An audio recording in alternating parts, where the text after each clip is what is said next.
Deus escolheu um e rejeitou o outro.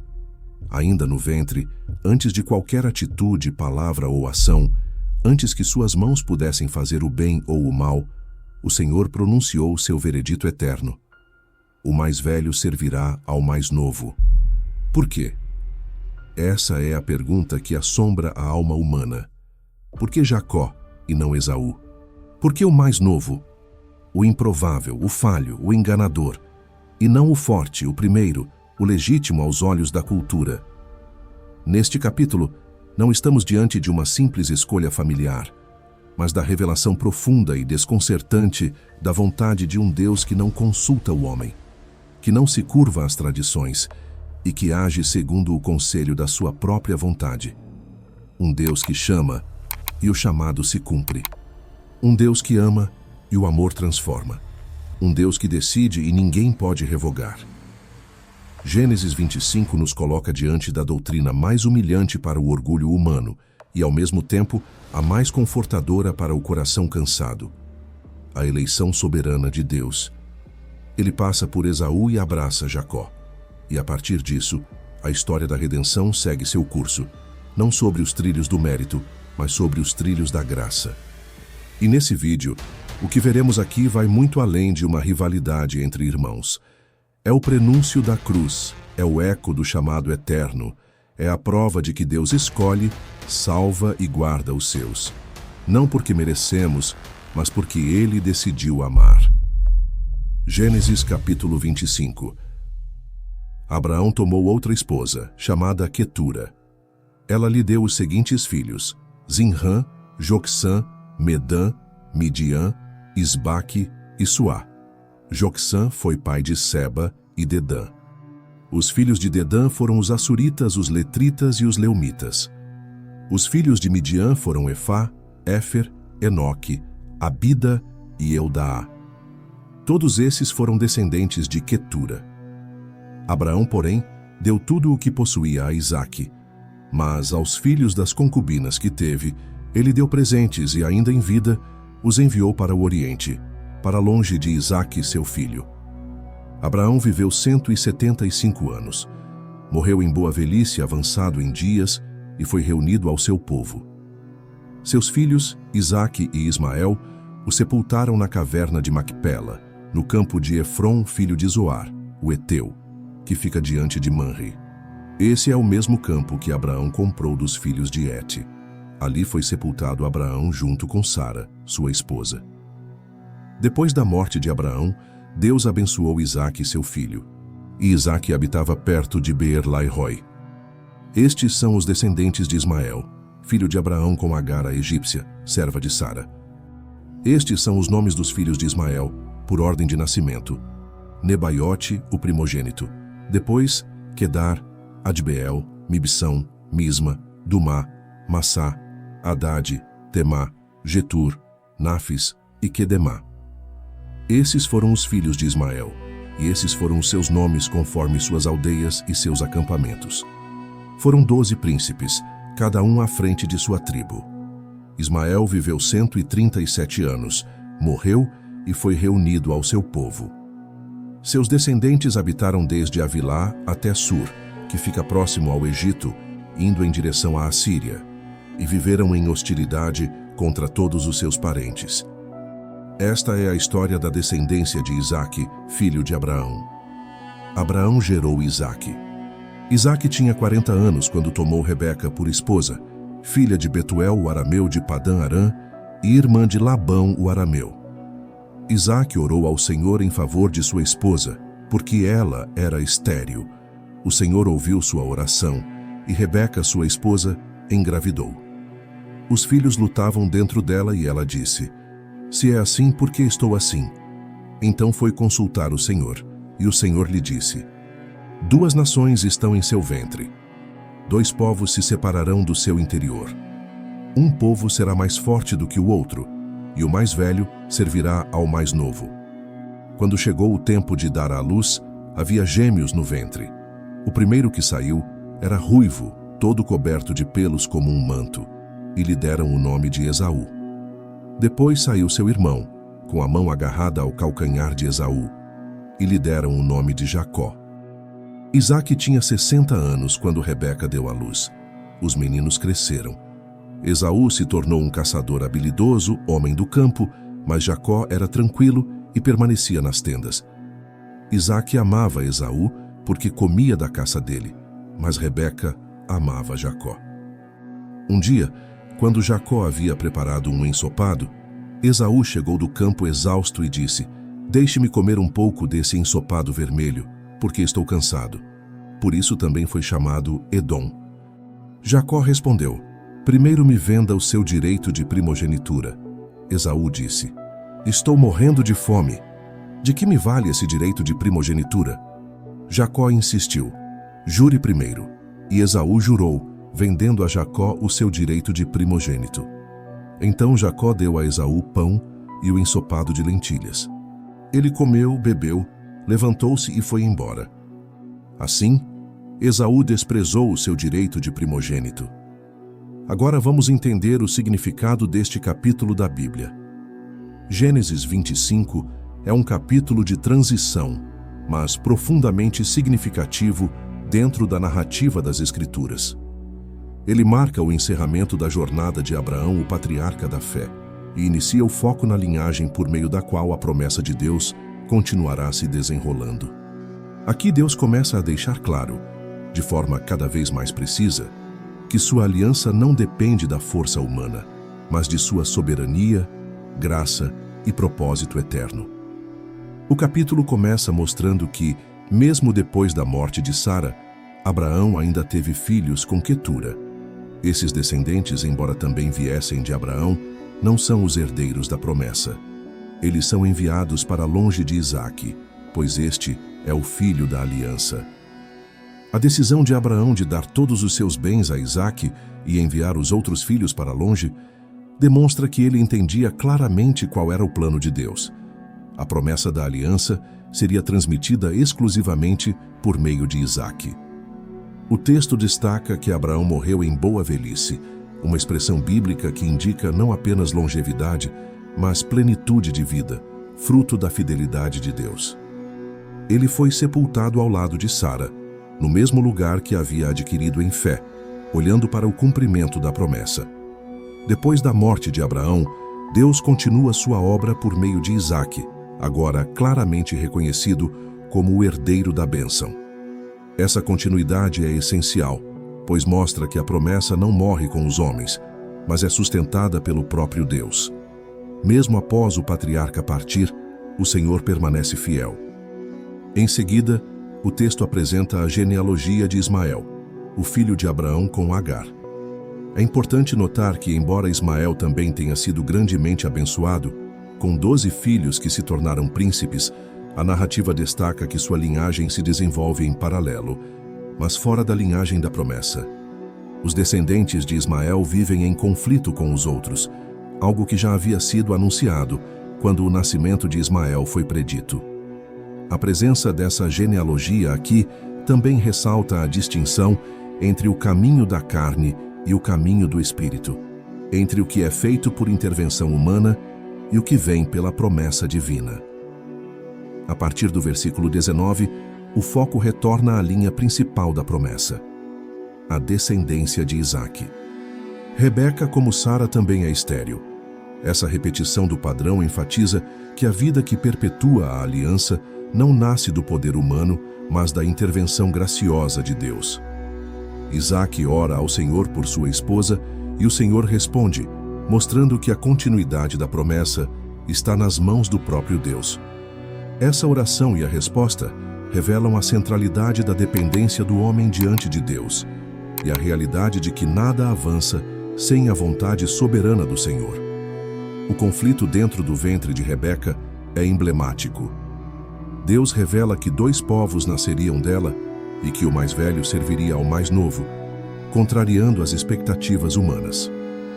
Esse oráculo divino já antecipa o papel de Jacó como aquele por meio de quem Deus dará sequência à promessa, mesmo sendo ele o mais novo. Aqui fica claro que a eleição de Deus não depende de mérito nem de ordem de nascimento, mas da sua vontade. ele escolhe aquele que irá cumprir seus propósitos para revelar sua glória. O nascimento dos gêmeos Esaú e Jacó já traz à tona o caráter de cada um. Esaú impulsivo e bruto, Jacó astuto e mais contido. Esses traços não são julgamentos morais imediatos, mas servem para ilustrar o contraste que se desenvolverá na história. O favoritismo dos pais também aparece de forma sutil, mas significativa. Isaac ama Esaú por causa de seu apetite e habilidades de caça, enquanto Rebeca ama Jacó. Ainda que não seja uma justificativa para os conflitos futuros, o texto sugere as fragilidades humanas dentro da família da promessa, mostrando que Deus trabalha até mesmo através de famílias quebradas e relacionamentos imperfeitos.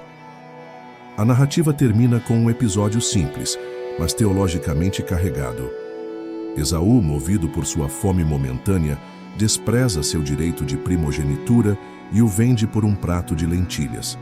Esse ato revela seu desprezo pelas coisas espirituais. Ele valoriza mais a satisfação imediata do que o legado espiritual que lhe pertencia como primogênito.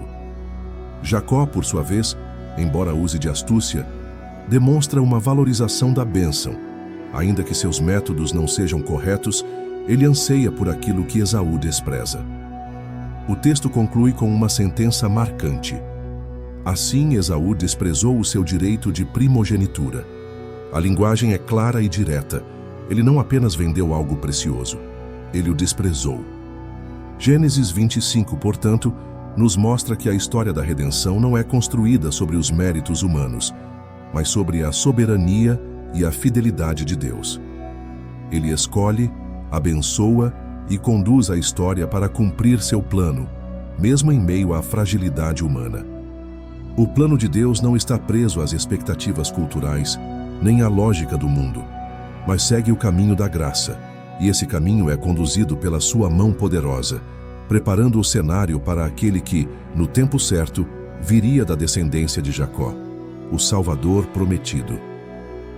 Agora vamos pensar um pouco nas lições que podemos aprender com este texto bíblico. A primeira lição que salta aos olhos é a soberania absoluta de Deus na condução da história e na escolha dos meios pelos quais suas promessas se cumprem. Vemos que mesmo com a morte de Abraão, a obra de Deus não termina. Ele é o Senhor do tempo e da história. A fidelidade de Deus não está condicionada à permanência de figuras humanas. Abraão parte, mas a promessa continua viva em Isaque, porque a fidelidade do Senhor transcende gerações. Isso nos ensina a descansar no fato de que a nossa esperança não repousa em líderes humanos, em sistemas ou em recursos, mas no Deus eterno que sustenta todas as coisas pela palavra do seu poder. Em tempos de perda ou incerteza, precisamos lembrar que o plano de Deus jamais será frustrado. Outra aplicação importante é a realidade da oração como expressão de dependência do coração humano diante de Deus. Isaque ora por sua esposa estéril, e o Senhor ouve. Mesmo ele, sendo o herdeiro da promessa, não se apoia em seu direito ou posição, mas se volta humildemente ao Deus que pode abrir o ventre e dar vida. Isso revela que, embora as promessas sejam garantidas, os meios pelos quais elas se realizam passam por um relacionamento real e ativo com Deus. A oração não é um ritual, mas um meio eficaz pelo qual o Senhor age para cumprir sua vontade. Quando enfrentamos situações de impossibilidade, a resposta não está em estratégias humanas, mas em nos colocarmos aos pés do Senhor, reconhecendo que só Ele pode dar o que é necessário. A terceira lição é sobre a graça de Deus na eleição. Rebeca recebe uma palavra direta de Deus: o mais velho servirá ao mais novo. Em uma cultura onde o primogênito era o mais valorizado, Deus inverte a ordem e escolhe o improvável. Ele faz isso não por causa do mérito de Jacó, mas para mostrar que sua escolha é soberana e livre. Isso nos ensina que a graça de Deus não é uma recompensa por nossos esforços, mas um dom imerecido. A salvação e a nossa inclusão no povo de Deus não dependem de nossa capacidade, linhagem ou esforço, mas da misericórdia divina. Essa verdade deve nos humilhar profundamente e, ao mesmo tempo, nos encher de gratidão e segurança. Se fomos alcançados, foi porque Deus decidiu nos amar, apesar de nós. Uma quarta aplicação se encontra no contraste entre Esaú e Jacó. Esaú representa aquele que vive para o agora, movido pelos impulsos do momento, sem valorizar as realidades espirituais. Ele troca um direito sagrado por um prato de comida, demonstrando que seu coração estava longe do temor do Senhor. Jacó, apesar de suas falhas e métodos duvidosos, desejava aquilo que Esaú desprezou. Isso nos leva a refletir sobre como temos valorizado as coisas eternas. Há uma tendência em nosso coração de ceder às urgências da vida, às vontades passageiras, e com isso negligenciar as bênçãos espirituais que Deus nos oferece. Precisamos cultivar uma mente orientada para o eterno, não negociando o que é santo por satisfações momentâneas. Por fim, esse capítulo nos convida a olhar para a importância da responsabilidade espiritual. Embora Deus seja soberano e cumpra seus propósitos, os seres humanos continuam sendo responsáveis por suas escolhas. Esaú agiu livremente ao desprezar seu direito de primogenitura. Ele não foi forçado. Sua decisão revela um coração que não estimava aquilo que vinha de Deus. Isso nos ensina que a salvação é obra de Deus do começo ao fim. Deus chama seu povo à vigilância, ao zelo pela fé, à busca diligente pelas coisas do alto. Não podemos tratar de forma leviana aquilo que é santo. Os dons de Deus, especialmente a herança espiritual, devem ser guardados com temor e reverência, e não trocados por conveniências passageiras. Agora vamos encerrar esse vídeo com o coração voltado para a graça de Deus e para a segurança da salvação que Ele concede aos seus, e como Deus conduz a história para cumprir seu propósito eterno. Gênesis 25 nos leva a um terreno sagrado, onde a soberania divina se conecta com a história humana. Nesse capítulo, não apenas observamos o fim da jornada de Abraão e a continuidade da promessa em Isaque, mas somos confrontados com uma verdade que atravessa toda a Escritura. Deus é quem escolhe, Deus é quem chama e Deus é quem salva. Quando Rebeca, ainda grávida, percebe que há uma luta dentro de si, ela busca o Senhor, e a resposta divina é clara. 2 povos estão em seu ventre. O mais velho servirá ao mais novo. Antes mesmo de nascerem, antes de qualquer obra ou escolha humana, Deus já havia estabelecido o seu propósito. Ele não aguardou ver quem se comportaria melhor. Não pesou méritos ou obras futuras. Ele simplesmente escolheu. E essa escolha não foi baseada em qualquer previsão do comportamento de Esaú ou Jacó, mas unicamente na sua vontade soberana e perfeita. Aqui está uma das verdades mais profundas e reconfortantes da fé cristã. A salvação é uma obra de Deus, do começo ao fim. Ele não nos escolhe porque viu algo bom em nós. Ele nos escolhe apesar de nós. A eleição é incondicional. Não se baseia em quem fomos, somos ou seremos. Ela é fruto de sua graça eterna. Jacó foi escolhido não porque era mais santo ou mais promissor. Na verdade, ele mesmo teria um caminho tortuoso pela frente. Mas foi amado, separado, chamado e transformado, tudo por graça. E isso é verdade para todos os que hoje pertencem a Cristo. Essa doutrina não deve gerar orgulho, mas humildade profunda. Se estamos em Cristo, não é porque fomos mais sábios ou espirituais do que outros. É porque Deus, em seu amor eterno, nos escolheu para sermos seus. E esse amor é seguro. Não depende da nossa força, da nossa constância ou da nossa capacidade. É um amor que não falha. Assim como Deus sustentou Jacó apesar de suas quedas, Ele também sustentará aqueles a quem chamou com seu chamado eficaz. Gênesis 25 nos revela que Deus distingue. Ele passa por Esaú e escolhe Jacó. Isso pode nos inquietar à primeira vista, mas quando compreendemos a profundidade do pecado humano e a justiça de Deus, vemos que o espanto não é que Deus tenha rejeitado Esaú, mas que ele tenha escolhido alguém. O verdadeiro escândalo da graça é que ela existe. Que Deus, sendo justo, tenha decidido salvar pecadores, e é exatamente isso que ele fez por meio de Jesus Cristo. Na plenitude do tempo, o herdeiro prometido nasceu da linhagem de Jacó. Jesus Cristo, o Filho eterno, veio ao mundo para cumprir perfeitamente a vontade do Pai. Ele foi o primogênito que não desprezou sua missão. Ele não trocou a cruz por glória terrena. Ele abraçou o sofrimento por amor aos que o Pai lhe deu. E no Calvário, ele conquistou definitivamente a salvação dos eleitos, garantindo que nenhum dos seus se perca. Seu sangue derramado não foi uma oferta genérica, mas um sacrifício eficaz, poderoso, dirigido àqueles que o Pai separou desde antes da fundação do mundo. E é isso que deve encher o nosso coração de segurança. Se pertencemos a Cristo, é porque fomos escolhidos por Deus antes que o mundo existisse. E se fomos escolhidos, seremos guardados até o fim. Nenhuma acusação contra nós prevalecerá. Nenhum pecado será grande demais. Nenhuma queda será forte o suficiente para arrancar-nos das mãos do bom pastor. A salvação é uma obra completa, começada na eternidade, realizada na cruz, aplicada pelo Espírito e consumada na glória. Por isso não negocie o que é eterno pelas tentações passageiras deste mundo. Não despreze a herança que custou o sangue do Cordeiro. Viva em santidade, não para ser salvo, mas porque foi amado e separado por Deus. Lembre-se, se você tem fome por Deus, se há em você desejo pelas coisas do alto, isso não nasceu de você. É Deus quem está operando.